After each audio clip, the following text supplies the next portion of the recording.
Hello guys, আসসালামু আলাইকুম। কেমন আছেন সবাই? আশা করি ভালো আছেন। আজ আপনাদেরকে আমি শাক ভাজি করে দেখাবো।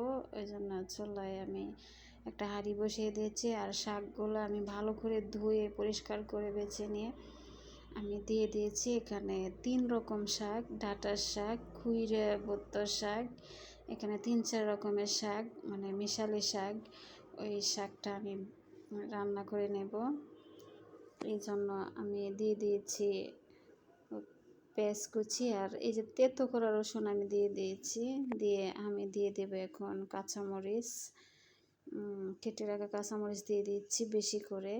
আমি বেশি করে একটু কাঁচামরিচ দিচ্ছি, কারণ শাকটা একটু ঝাল ঝাল হলে ভালো হয়, আর মিশালি শাক তো একটু ঝাল ঝাল হলে ভালো হয়।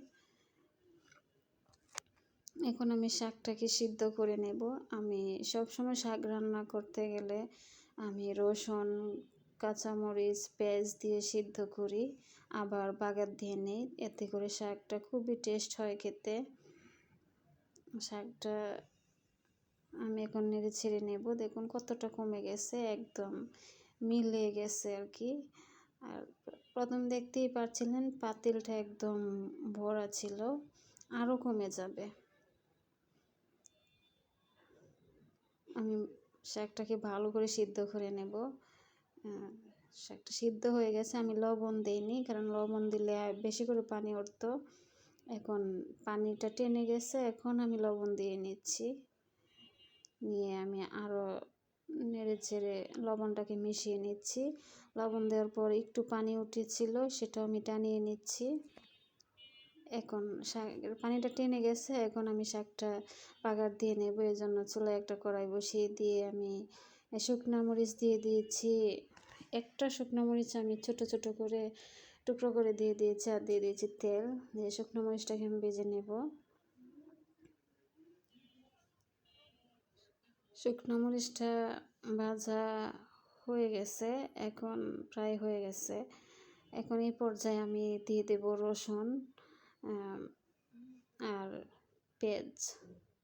রসুন কুচানো আর পেঁয়াজ কুচানো দিয়ে আমি পেঁয়াজ রসুনটাকে আমি ভালো করে বেছে নেব। নিয়ে আমি শাকটাকে ভেজে নেব। এভাবে শাকটা খুবই স্বাদ হয় খেতে। আমার এই শাক ভাজিটা আপনাদের কেমন লেগেছে কমেন্টে জানাবেন প্লিজ। যদি ভালো লেগে থাকে তাহলে আমার চ্যানেলটা সাবস্ক্রাইব করে, লাইক দিয়ে, কমেন্ট করে আমার পাশে থাকবেন প্লিজ।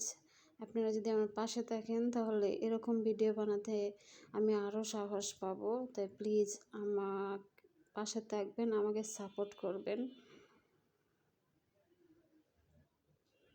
আর আপনারা যারা মূল্যবান সময় দিয়ে আমার ভিডিওটা দেখছেন তাদেরকে অসংখ্য অসংখ্য ধন্যবাদ। আর যারা সাবস্ক্রাইব করে দিয়েছেন তাদেরকেও অনেক অনেক ধন্যবাদ। আর যারা করেননি প্লিজ আমার ভিডিওটা সাবস্ক্রাইব করে দিন।